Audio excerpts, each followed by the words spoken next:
You aren't putting enough thought into your cups. Now, hold on. Before you get upset, before you tear me apart. Now, really think about it. How much time and how much consideration have you really put into the cup that you decide to take with you, whether you go camping or hiking or bushcrafting or whatever? Now, some of you probably just have a general cup that you always grab for because that's what you're used to and that's what you're comfortable with. But really, have you thought about the nuances of that particular device? Horace Kephart himself, who, as you know, I like referencing Horace Kephart because he was such a famous campcraft writer of the early 20th century. But when he talked about a cup, there's one that came to mind, and that was a very small porcelain teacup with a broken handle. Now, obviously, that is not an ideal campcraft cup. Not only is it fragile, right, because it's made out of porcelain, but it's small volume. I don't know about you, but especially in the winter months, like what's going on right now, it's kind of cold. And when I drink a hot beverage, I want to make sure I'm drinking a full hot beverage, not just a little sip. Maybe my appetite's a little bit more than others. But Horace Kephart wasn't suggesting that particular cup as the ideal. That was his comfort item, okay? Now, this video is not about comfort items, but you may be attached to a particular cup just because it's special to you. And that's okay. There's nothing wrong with that.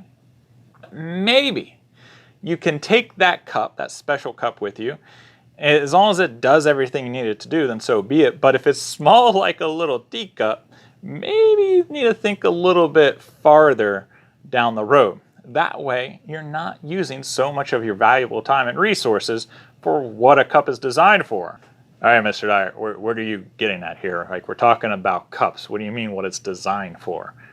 Well, believe it or not, there's a lot of science that goes into a cup and a drinking vessel. And that's what this video is going to be about. We're going to break down all the different sizes, shapes, and styles of cups that's available. Even ones that I don't own myself, we're going to talk about it.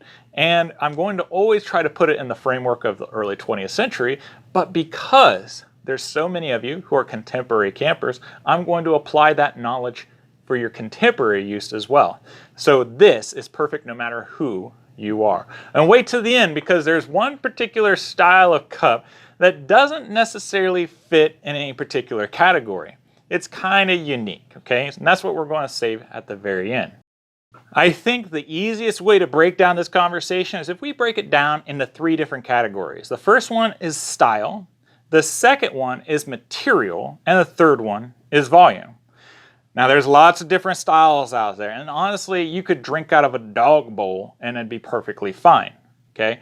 So there's lots of different styles, and depending on what your kit looks like and how you pack it in and pack it out may determine what type of style that you want to choose. So that's an important thing to think about.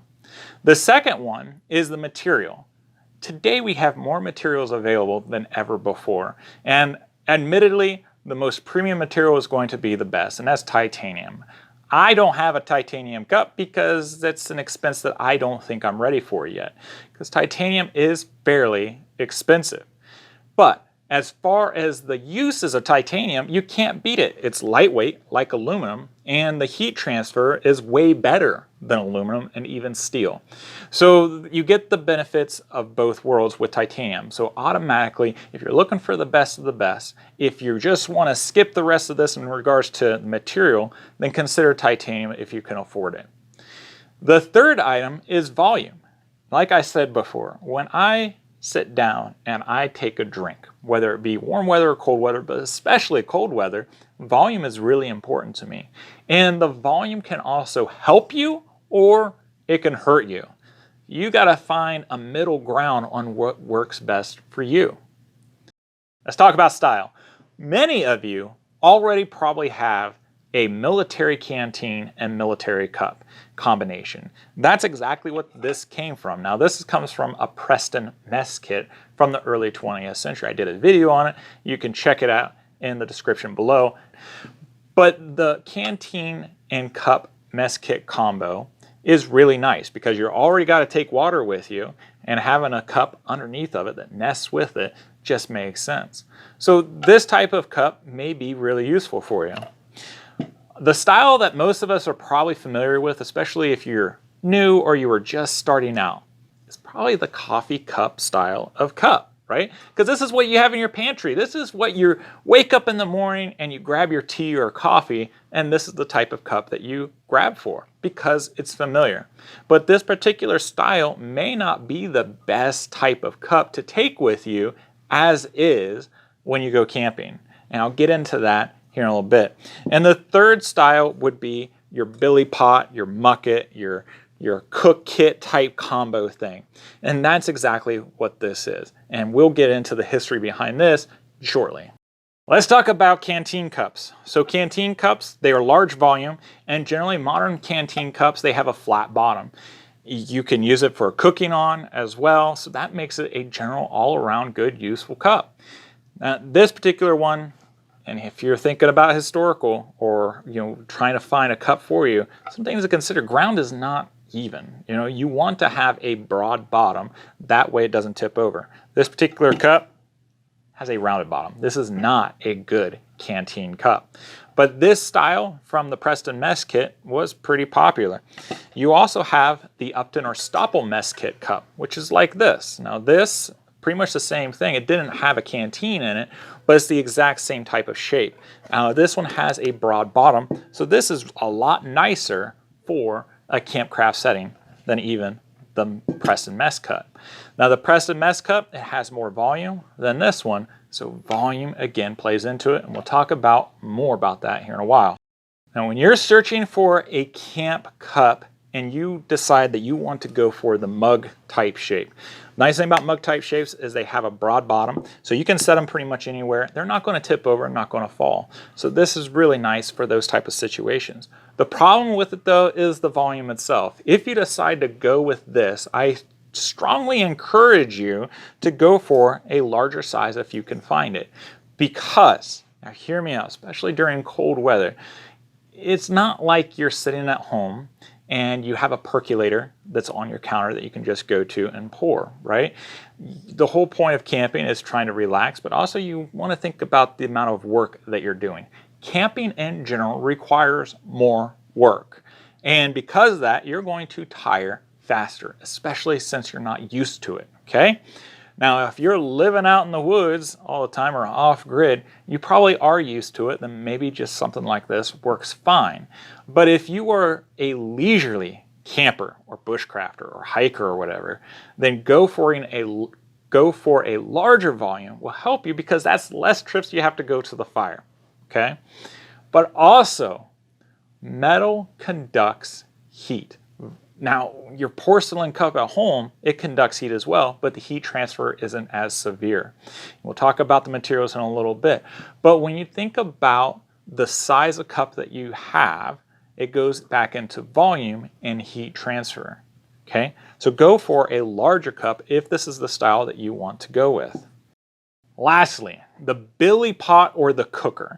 Now, the nice thing about the cookers is they have the lids on top of them, so they cook the food, the beverage or whatever, a little bit faster. The heat retention is just a lot better when you have something like this with a lid.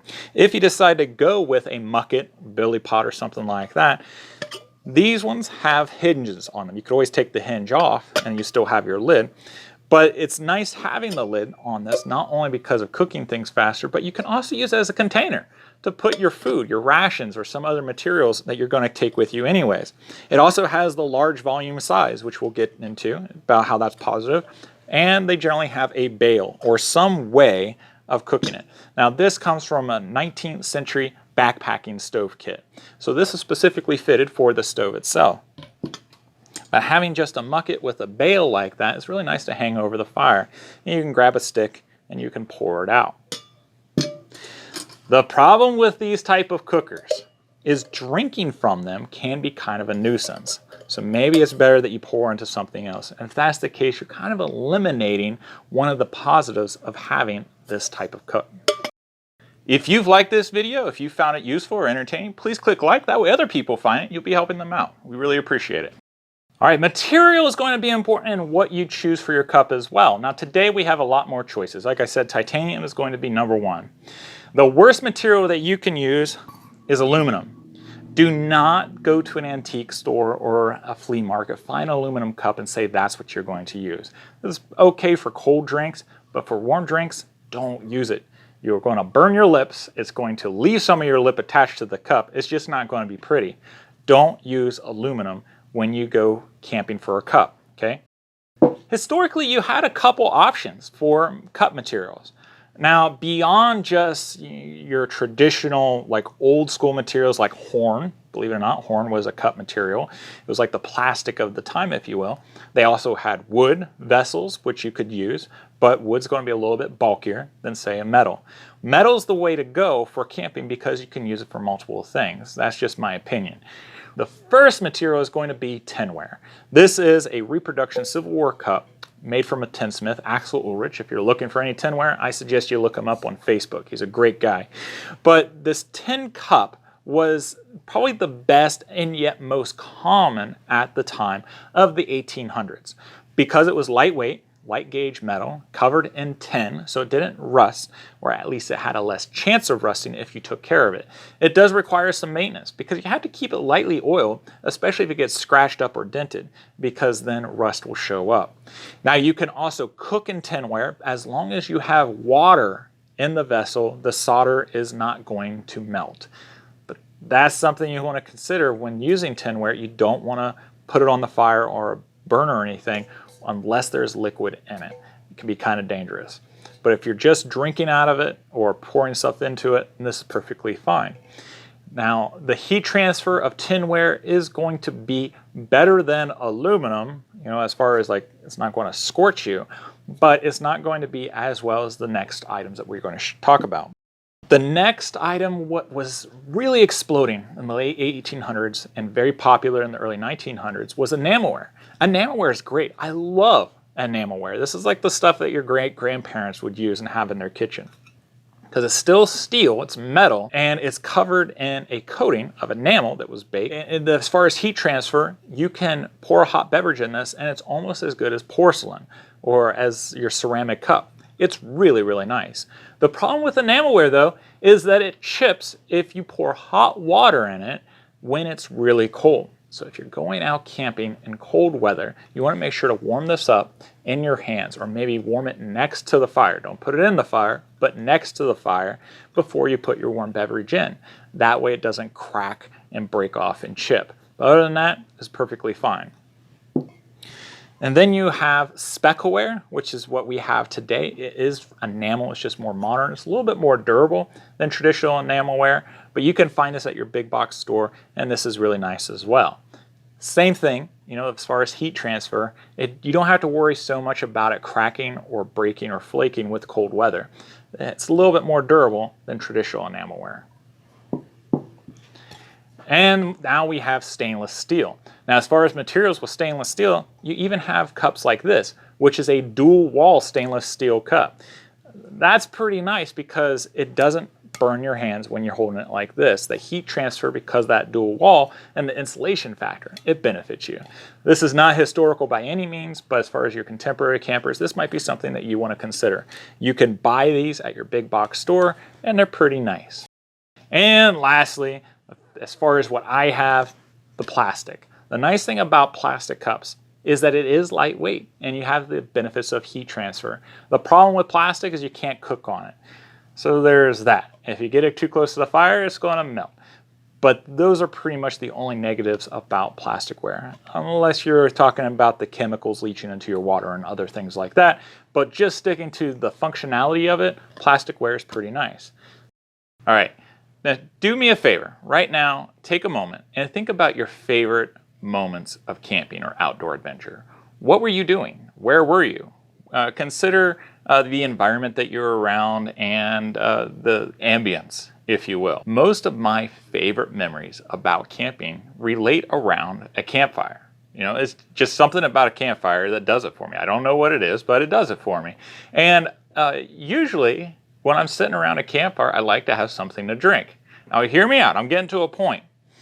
Now, when we go in our day-to-day lives, there's so many conveniences all around us, whether it be electricity, whether it be the ease of getting water. You just turn on the tap, and there it is. It's magic. Boom. You got water. or go to the restroom. Those all conveniences are really nice to have when you're at home. When you're going outdoors and you're doing your outdoor adventuring, you're not going to have a lot of those same conveniences, or those conveniences are tweaked just a little bit. So when you're sitting around a campfire and you're relaxing after cooking a meal, or cutting wood, or going fishing, or hunting, or doing some really cool project, or something else, okay? When you're sitting around a campfire, the last thing that you want on your mind is constantly getting up and sitting back down, getting up and sitting back down, and getting up and sitting back down, right? Especially when it's really cold. Now, when it's really cold, moving around is going to get your blood pumping, right? But if you got a nice warm fire in front of you, and you got a nice comfortable chair, you don't have to worry about that so much, right? I mean, you work so hard for that campfire. Am I right? Okay. The third thing you want to consider with your cup, with your drinking vessel, is volume. Now, volume is important for several different reasons. The most immediate and obvious reason is because you don't have to refill it as often, right? Like, you don't have to get up, you don't have to go to the campfire and pull your pot of coffee. So volume is really important in that regard. Volume also has a lot to do with multi-purpose use. Is your cup large enough that you could cook on it? You know, when we talk about military canteen cups, for example, this is not a military canteen cup, but it's very similar in shape and size and all that. But when you think about a military canteen cup, you can cook on that, right? You can put some soup in there, or hot cocoa, or whatever you want to heat up. You can use your military canteen cup for that. And it's got a decent size volume, right? Now, if you are using something like this is a World War II officer's mess chest enamelware cup. Now, the setting for this particular cup's use was a bunch of people sitting around a table being served, and you've got a pot and you pour it and you got a refill. This pot's right there on a tabletop. We're not talking about field use here. So this is really nice if you're at deer camp with a bunch of friends or something, and you're sitting around together having dinner. Something like this may be okay. My favorite cup that I like to use when I go camping is this big boy right here. It's not enamelware. It's from the 1920s, 1930s. Might have been a hobo cup for all I know. It's huge in volume. It's steel and it's tinned. It's got a nice, lovely patina on it that I just adore, and it holds a tremendous amount of liquid. Now, here's the situation when you think about volume as well. When you put your hot beverage into a cup, especially something like this, which is large volume, you have to sacrifice some space unless you want to burn yourself. Now, if you're planning on filling this up, walking away, coming back to it in a half hour, then you're fine. But one of the things I love about this cup is it's multifunctional, right? Like, I could cook soup in this if I really wanted to. It's got a large volume for cool beverages. So during the summer when I'm drinking, juice or water or whatever, lemonade, I got a lot of it right here. I don't have to get up. So that's pretty nice. But when it comes to the hot beverages, this is what you need to consider. And it goes back to science. I tend to fill this cup halfway to 3/4 of the way full. I never fill it completely up with a hot beverage. And the reason being is because this, especially during cold weather, is really nice, because once it has a hot beverage in it, I can use it as a hand warmer, right? But I can drink from it, from the lip here, from the edge, the rim, and it's not going to burn me. The reason being is because the heat transfer. Now, the heat transfer from halfway to this is so gradual, so light, that when I put this up to my mouth, it doesn't burn me. Okay, so I'm not using all of this space for a hot beverage. But also, hear me out. The largeness, the opening, makes hot beverages cool down relatively fast and well, but also it holds its heat for a long time. It's really, really odd when you think about heat transfer and the nuances of this. But I could fill this up and drink from it casually, not quickly, and it would still be warm in 30 degrees to about 15 degrees for a half hour or more, depending on the temperature and the ambient temperature, because of that heat transfer. Whenever you have a hot liquid and the amount of volume is about even, then the heat transfer is a lot slower. However, if your cup is shaped like this, where you have lower volume, more volume.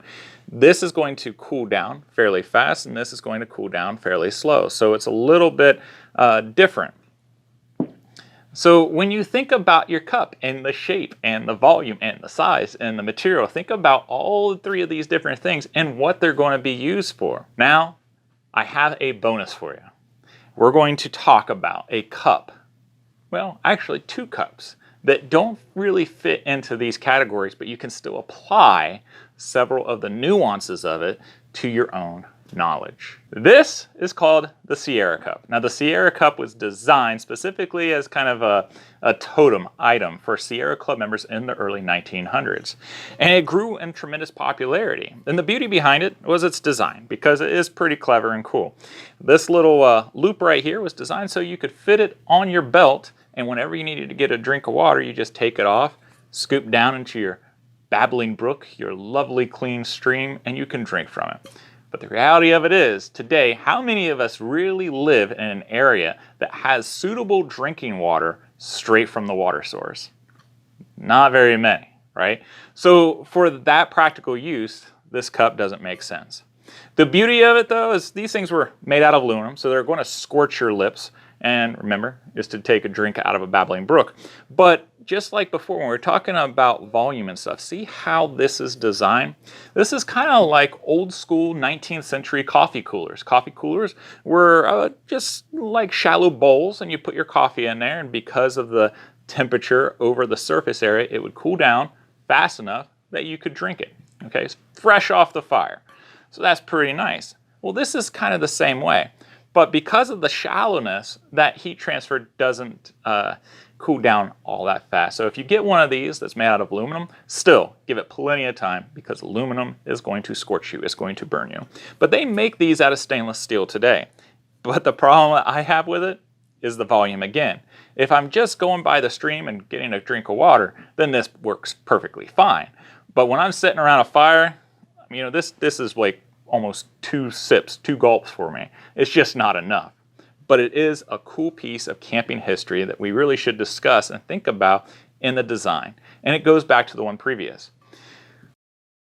The second oddball cup that doesn't really fit in too many of these categories is called the Cusco. Now, the Cusco you're probably familiar with, because a couple of years ago was all the rage. All the bushcrafters and camp crafters were out there making their own Cuscos or purchasing their own. As far as the cool factor, it is pretty neat. If you have the ability and the time to make yourself a wooden cup, then it's pretty cool. The nice thing about it being made of wood is you have the heat transfer that's eliminated, right? Because it's kind of like a ceramic cup, but it's not going to break, and it's a lot lighter. The other nice thing about Cuscos is you can make it as deep as you would like, so you have the volume taken care of. And the third thing that's nice about Cuscos is it's natural. So for us camp crafters and outdoor enthusiasts who just love nature, there's nothing like holding something that's wood from nature and you're surrounded by it as well. Here are the problems that I have with a Cusco and why I don't own one. You could potentially boil liquid using a Cusco. You can. It can be done. I'm not saying it can't. It can be done. But in doing so, you may have to sacrifice your Cusco out of mistake if you're not careful. So it can be done, but it's not easy. The second thing I don't like about Cuscos is because made out of wood and it's a food item, you know, bacteria and mold can grow on it if you're not careful about it. So you got to maintain. The third thing I don't like about Cuscos is that they are a little bit bulkier than just a traditional metal cup. They may weigh slightly less depending on the size and volume, but for the most part, I think having a metal cup is better for multi-use, for weight distribution overall, and for just general practicality. But again, if you have a Cusco, if you like your Cusco, I'm not putting it down. You do you. But if you go down that route, just know that there are some things you may want to consider if you're going to take one. That's all I'm saying about it. As a woodworker, I love working with wood and making things out of wood, but it's just not something that I think is as good as a metal cup. But you do you. If you are interested in some of these cups, I tried to scour Amazon, and other places, and I put some links below in the description box for you to find maybe one that fits you and suits your needs. If you have any questions, please ask below in the comments, or I'd love to hear any of your campfire stories. What's your favorite cup and why? Or do you have a comfort item like Horace Kephart where it doesn't make necessarily practical sense, but it's a comfort item and it's something that you've always used and you enjoy it? If you want to check out more information about historic camping, then check out this playlist here, because there's lots of good information in there that'll help you outfit yourself for a camping trip, not just if you're a historical camper. I hope you guys have a wonderful week. Give a kiss out to your loved ones, and I'll see you next time. Take care.